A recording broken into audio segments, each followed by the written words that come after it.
Example number 6. A simple light frame wood building is subjected to the load conditions as specified in this slide.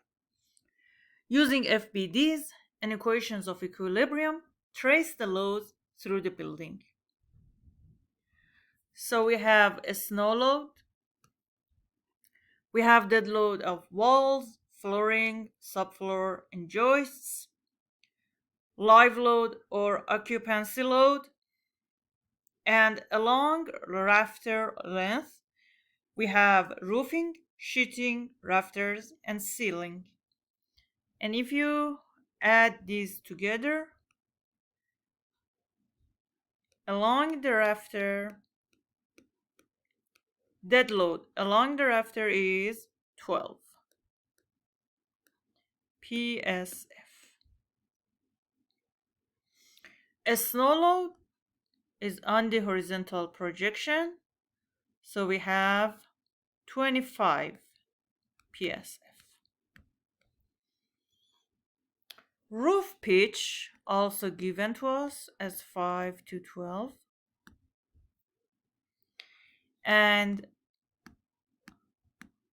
we have rafters, 2 by 8 rafters at 16 inches on center.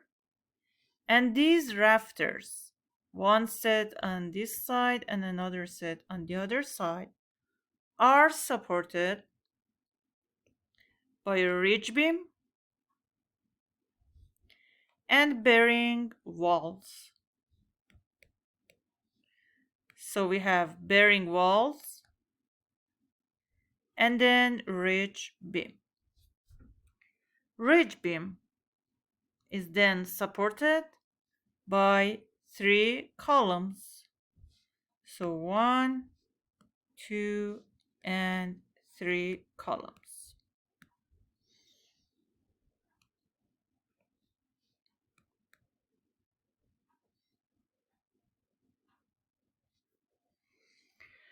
And then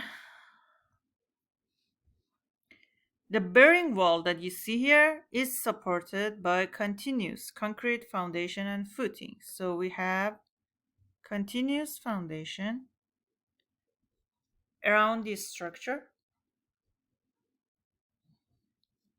This is our continuous foundation. And columns are supported by a spread footing. So under the columns, we have a spread footing, but around the structure, we have continuous foundation.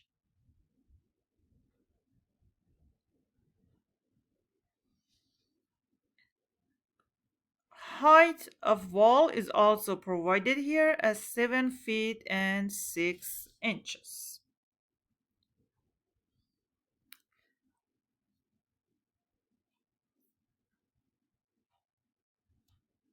So we're gonna start by looking at rafters. A snow load provided as 25 PSF, rafters spaced 16 inches on center. So we have rafters 16 inches on center.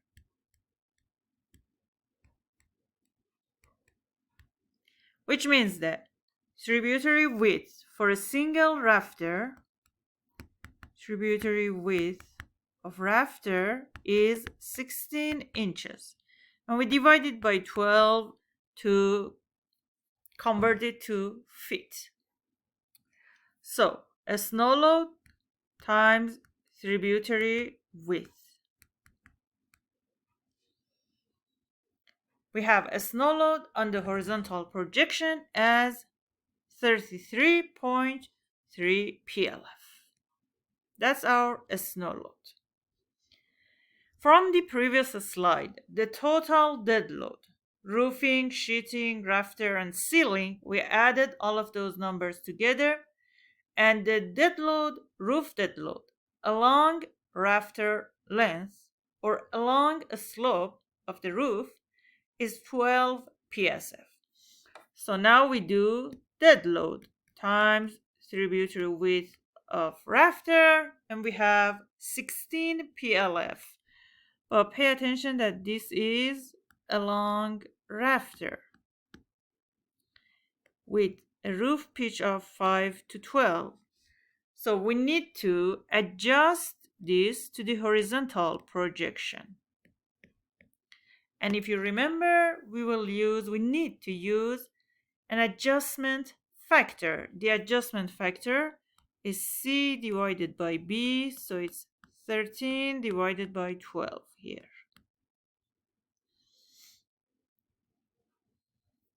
So we multiply 16 by the adjustment factor, which is 13 divided by 12, and we have 17.3 PLF. That is the equivalent load horizontally projected. We add these two together to have the total load on a single rafter. So we have a single rafter with a span length of 14 feet and a load of 50.6 PLF. We can calculate their reactions.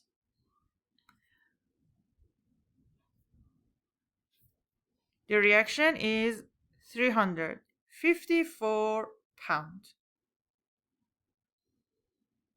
from a single rafter. So now we want to look at the bearing wall.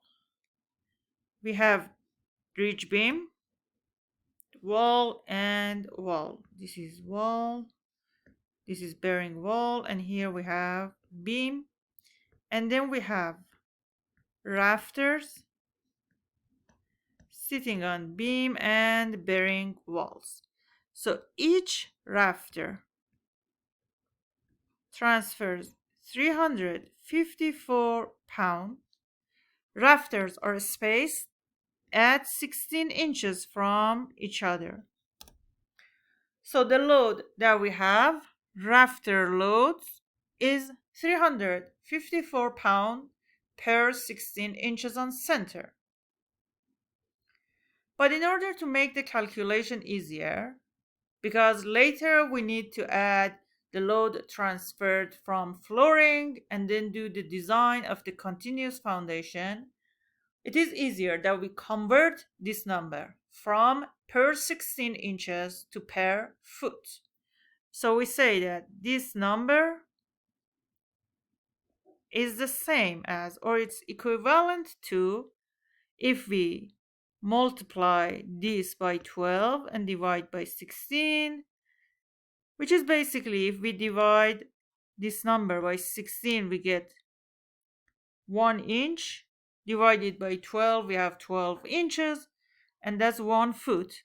So we get 266 pounds per 1 foot. So this is equivalent to this one. But in order to make the calculation easier, instead of using 354 pounds per 16 inches, we use the equivalent, which is 266 pounds per foot, or PLF. Pay attention that this is not divided by 16. This is 354 pounds per 16 inches.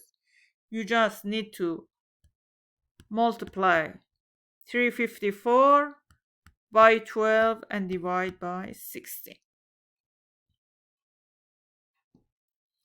So that's the load that we have on the bearing wall. Next thing that we need to add to the load on top of the bearing wall is dead load of wall by itself. From the first slide of this example, we know that the dead load of wall was provided to us as 7 pounds per square foot. But again, we prefer to have the number as per foot, so we calculate weight of wall for a strip of wall with a width of 1 foot.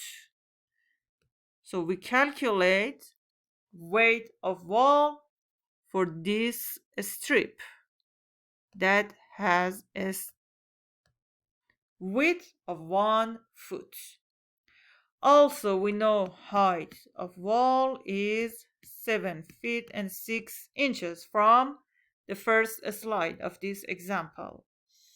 So you multiply 7 pounds per square foot by height and you get 52.5 pound per foot or PLF. So if we assume we have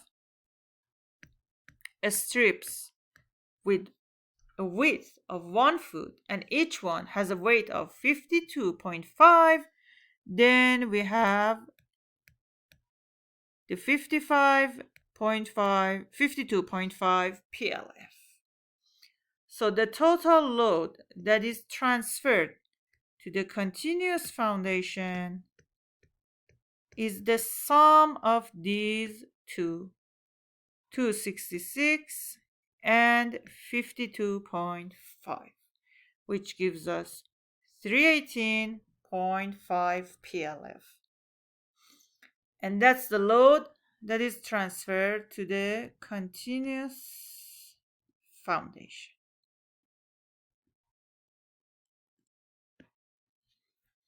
318.5 PLF.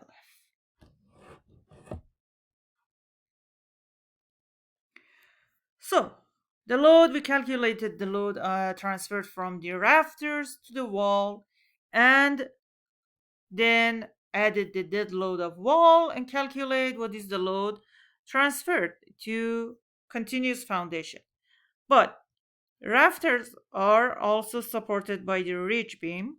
So we have 354 pound per 16 inches also here, and that is equivalent to 266 per foot.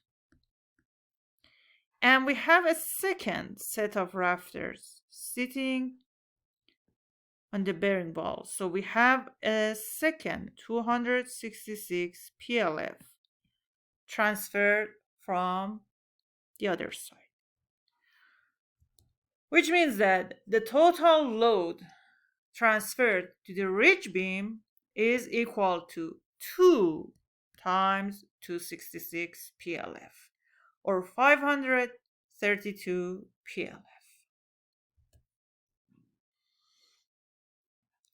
The ridge beams are treated as two simple span beams, each one 16 feet long.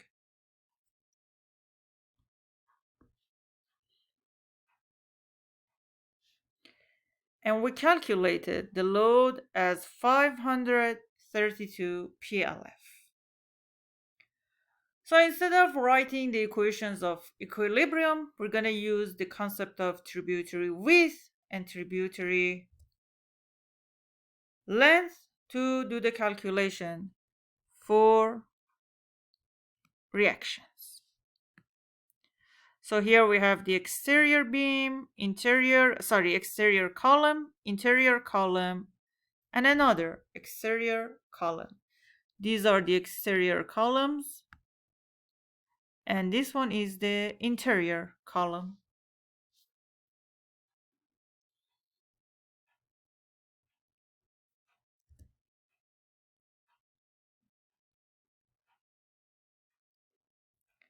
The exterior column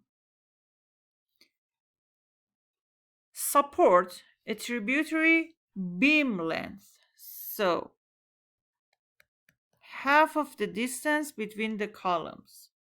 This is the tributary beam length for the exterior column, 8 feet. Same thing here.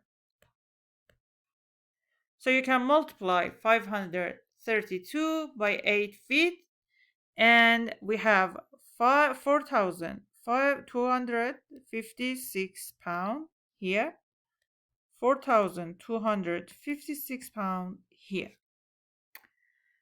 For the interior beam, column supports a tributary beam length of 16 feet. So you can multiply 532 PLF by 16, and then we have 8,512 pounds. You can also use the equations of equilibrium to calculate these three reactions, but this is an alternative technique to do the calculation for the reactions. These three are the loads transferred to the spread footing supporting the columns. So these go to the spread footing.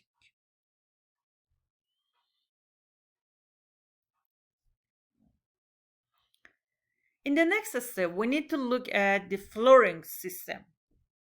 Flooring system is consisted of joists, 2 by 10 floor joists at 16 inches on center. Then we have floor beam. And then, as I mentioned earlier, continuous concrete foundation wall and footing around the structure.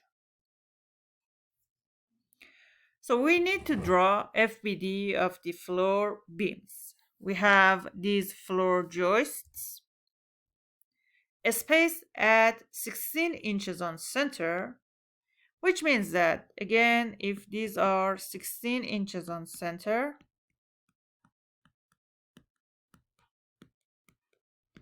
means that tributary width for a single rafter, a single joist, is also 16 inch.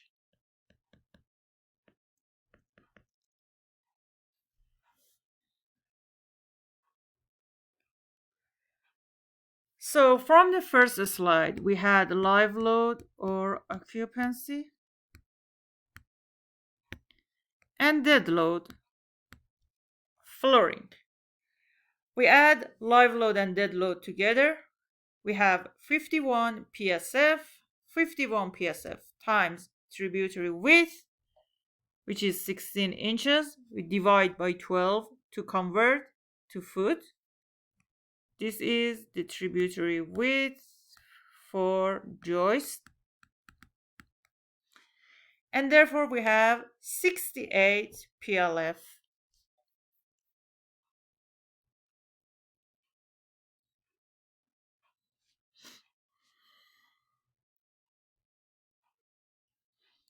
So these are our joists. And we calculate the load as 68 PSF.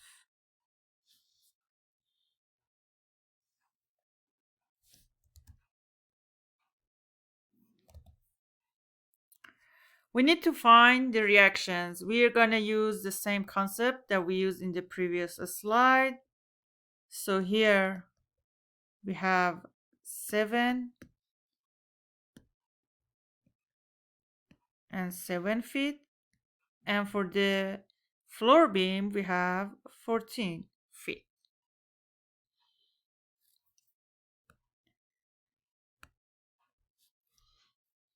This is 68 pound per foot times 7 feet. And this one is 68 pound per foot times 14 feet. So we have 476 pound from a single rafter, a single joist, transferred to the continuous foundation. And we have 952 pound from a joist transferred to the floor beam. But joists are also at 16 inches on center. So this is 476 pound at 16 inches. And this is 952 pound at 16 inches. and we need to convert these to PLF.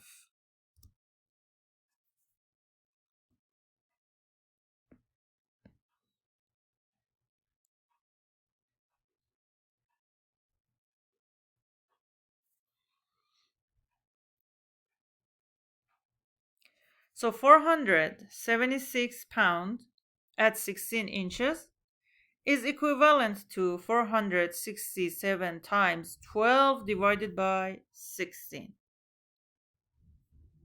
So this is equivalent to 357 pound per foot. We do the same thing for 952. This is equivalent to 714 pound per foot.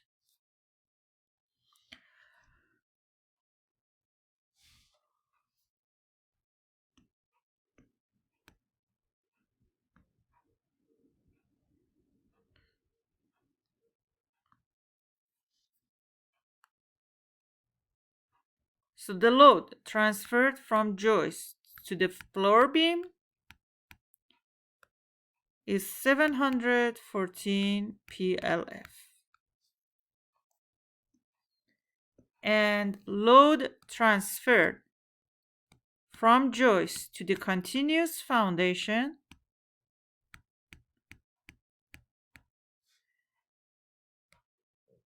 is 357 PLF.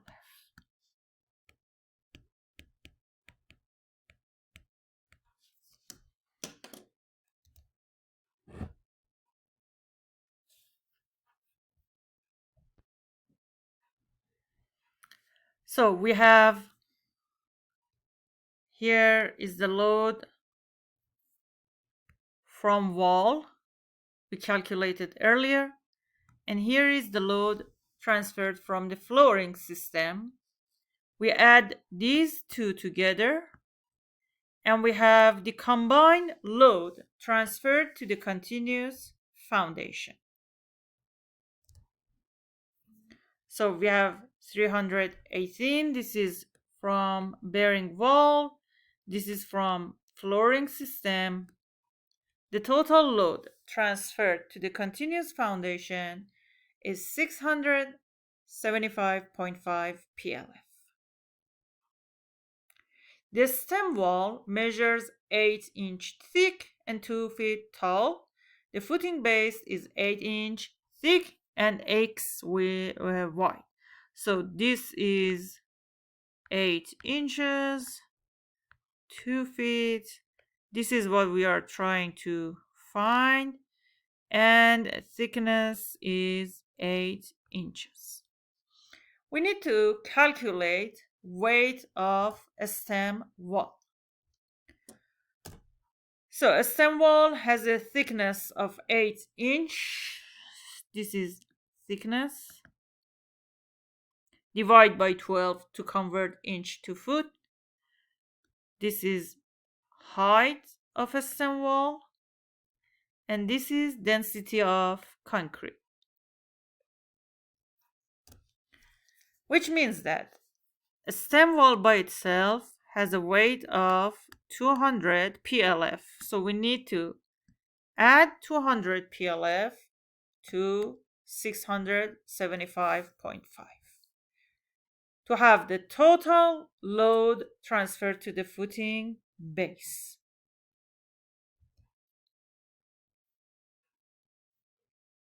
Because the footing width is unknown, the weight of footing base must be computed in terms of pounds per square foot. So we multiply density of concrete by thickness of base, which is 8 inches. And we get 100 pounds per square foot. Since the units of these two numbers are different, we cannot add this to the load. Instead, we're going to subtract that from the bearing capacity. So the allowable bearing capacity was provided in the first slide as 2,000 pounds per square foot. We just calculated weight of concrete base as 100 PSF, sorry. So we subtract that from the allowable bearing capacity, and now we have net allowable bearing capacity.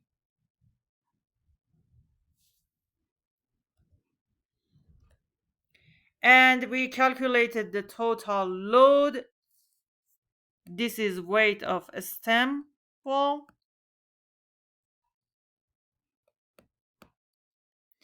And this is the load transferred from the structure to the continuous foundation. So the total load on top of the continuous foundation is 875.5 PLF. Bearing capacity load is equal to net allowable bearing capacity times area of footing.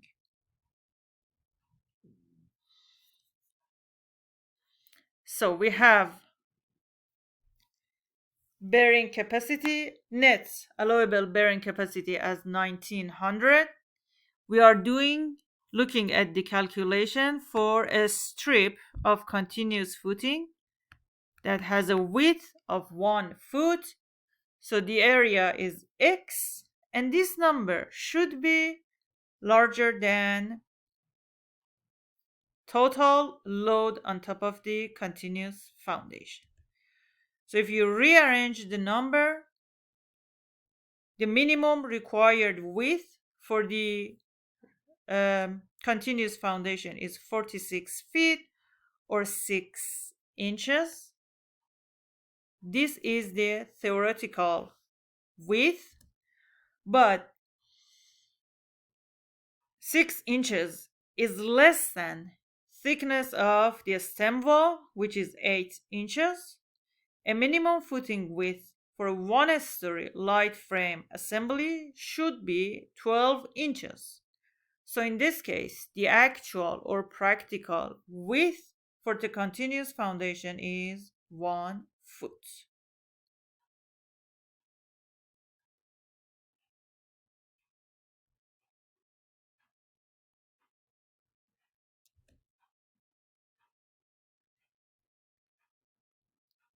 Now we also need to design the spread footing.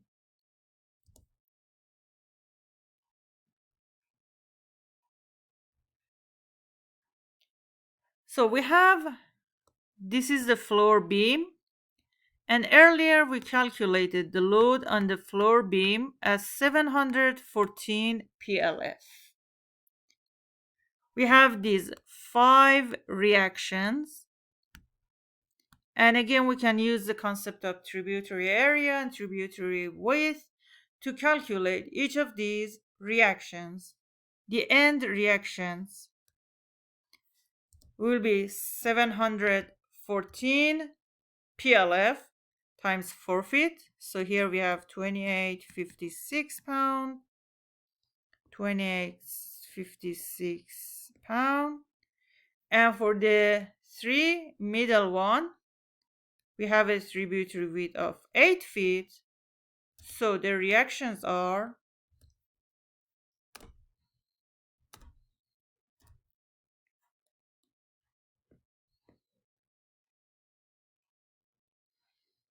5712.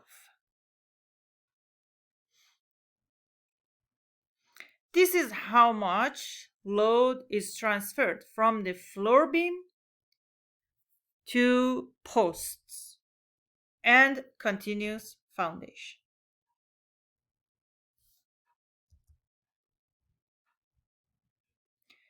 Now we want to design our interior spread footing. Assume that the spread footings have a thickness of 8 inches. So this is similar to what we did earlier. It has a thickness of 8 inches, which means that weight of concrete spread footing is 150 times 8 inch divided by 12, which is equal to 100 pound per square foot. And we subtract that number from the bearing capacity to get net allowable bearing capacity. Now we need to calculate the total load transferred from the superstructure to the foundation. We have this number from rafters to ridge beam to column, and we also just calculated the load transferred from floor beams.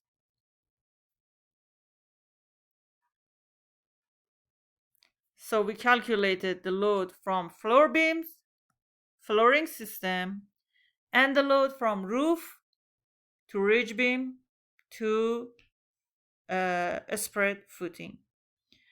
That is the total load applied to a spread footing. Load, applied load or critical load. So load divided by area should be equal or less than net allowable bearing capacity. Load that we have is 14,224. Area of a spread footing, a square spread footing, is x to the power of 2. Rearrange, and you have the minimum required width as 2.74.